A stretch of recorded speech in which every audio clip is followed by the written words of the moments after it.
નમસ્કાર ખેડૂત મિત્રો, હું છું પાર્થ ઠુમર અને કિસાન સાથી યુટ્યુબ ચેનલથી તરફથી આપનું હાર્દિક સ્વાગત કરું છું.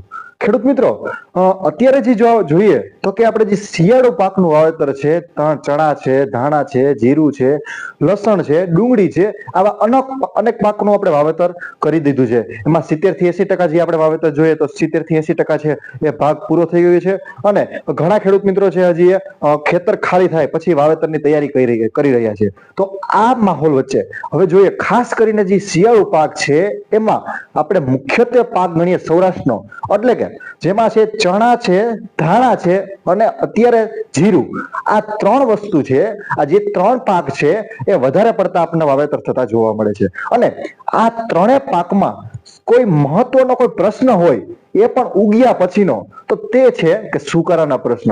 આપણે જોઈએ તો કે ધાણા છે તો તેમાં પણ સુકારો આવે છે, ચણા છે તો ચણામાં પણ એક પીળીઓ અને ત્યારબાદ એક સુકારો પ્રશ્ન છે, એ વિલ્ડ છે તે પ્રશ્ન જોવા મળે છે. અને જે આપણે જીરું છે એમાં શરૂઆતમાં આપણે જોઈએ તો કે લીલો સુકારો છે તો તે જોવા મળે છે અને આગળ જતા કાળિયા નેસર જોવા મળે છે. તો આ બધા જે સુકારાના પ્રશ્નો જોવા મળે છે, આ ફૂગ જોવા મળે છે, તો તેમાં આપણે આગોતરા કઈ રીતે આયોજન કરી કે જેથી કરીને જે આ જે સુકારો છે તેને આપણે અટકાવી શકીએ, આ જે ફૂગ છે તેને અટકાવી શકીએ. તો તેના માટે ખાસ કરીને ખેડૂત મિત્રો ધ્યાન રાખો, જ્યારે પણ આપણે પિયત આપતા હોય તો માનો કે ચણામાં છે એ આપણે પિયત આપી ત્યારે આ પિયત સાથે આપણે જે એક એજીગોલ્ડ નામના જે બેક્ટેરિયા છે, જે ફોસ્ફેટ સોલ્યુબલાઇઝ ફંગલ છે, તેનો ઉપયોગ આપણે કરવાનો છે. અને તેનો ઉપયોગ આપણે કરશું તો એ ફૂગ છે એ જમીનમાં જશે, જમીનમાં જે પણ ફૂગ હશે તેનો નાશ કરવાનો, જે હાનિકારક ફૂગ છે, જે સુકારા માટે આવે છે ફૂગ, તેને નાશ કરવાનું કામ છે એ આ ફૂગનું છે. બીજું મુખ્યત્વે એક કામ છે આ ફૂગનું એવું છે કે જે જમીનમાં રહેલો ફોસ્ફરસ છે, મેંગેનીઝ છે, ફેરસ છે,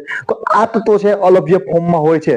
તો એ અલભ્ય ફોર્મમાં હોયેલા તત્વો છે તેને લભ્ય ફોર્મમાં બની અને ફોસ્ફરસ છે તો તેને જમીનમાં ફોસ્ફરસને ફિક્સ કરી અને છોડને આપવાનું કામ છે એ આ ફૂગનું છે. તો ખાસ કરીને આ ચણાના પાકમાં આપણે જ્યારે પણ બીજું પિયત આપતા હોઈએ છીએ, જ્યારે 20-25 દિવસે કે ત્યારે આપણે પિયત આપી ત્યારે ખાસ કરીને આ બેક્ટેરિયા છે તે તેનો ઉપયોગ કરવાનો આગ્રહ તમારે રાખવાનો છે, જેથી કરીને આગળ છે એ સુકારા સામે તમે રક્ષણ મેળવી શકો. એ જ વસ્તુ તમને વાત કરી એ ધાણાના પાકમાં કરવાની છે. ધાણામાં પણ જ્યારે આપણે પિયત આપી તો ત્યારે આપણે આ જે બેક્ટેરિયા છે એ તમારે નાખી દેવાના છે. અને જીરાના પાકમાં જે પણ ખેડૂત મિત્રો, ખાસ કરીને ઘણા ખેડૂત મિત્રો એવું કરતા હોય છે કે જેને સુકારાની વધારે બીક લાગતી હોય તો કે ચોથું 4 પિયત આપી અને ખેતર પછી મૂકી દેતા હોય છે. તો જ્યારે પણ આપણે ચોથું પિયત આપી અથવા તો ત્રીજું પિયત આપી ત્યારે ખાસ કરીને આ બેક્ટેરિયા છે એ આપણે આગળથી જ આપી દેવાના છે, જેથી કરીને જે ફૂગ છે એ ના આવે. પછી આપણને ખબર છે કે જ્યારે પણ ફૂગ આવે ત્યારે આપણે વધારે પડતો ખર્ચો થતો જાય છે. અને ફૂગનું કામ એવું હોય છે કે જ્યારે પણ આપણા ખેતરમાં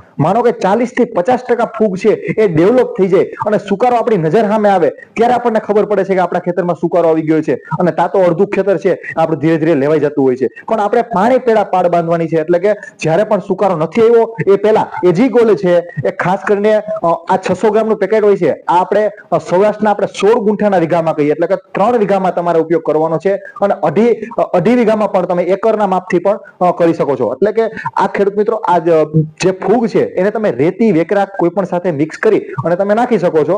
તો ખાસ કરીને ખેડૂત મિત્રો યાદ રાખો કે ભૂલતા નહીં, જે એજીગોલ્ડ બેક્ટેરિયા છે તે તમે વાપરવાનો આગ્રહ રાખો. અને કાંઈ પણ માહિતી જોતી હોય, કાંઈ પણ પ્રશ્ન હોય તો અમારી એક ખેડૂત મોલ એપ્લિકેશન છે જેમાં અમે ફ્રીમાં રેગ્યુલર અમે માહિતી આપતા રહેતા હોય છે. તો જે પણ પ્રશ્ન હોય તે તેમાં તમે મૂકી અને ત્યારબાદ તમે એમાંથી અમારા તરફથી તમે તેનો પ્રત્યુત્તર લઈ શકો છો. અને કાંઈ પણ વસ્તુ તમારે વધારે ફોન દ્વારા મેળવવી હોય તો ખાસ કરીને નીચે નંબર લખેલા છે કે 75 75 8 75 600, આ નંબર ઉપર સંપર્ક કરી અને તમે અમારો સંપર્ક કરી શકો છો. વધારે માહિતી જાણવા માટે જે અમારી કિસાન સાથી યુટ્યુબ ચેનલ છે તેની સાથે જોડાયેલા હો. ખૂબ ખૂબ આભાર.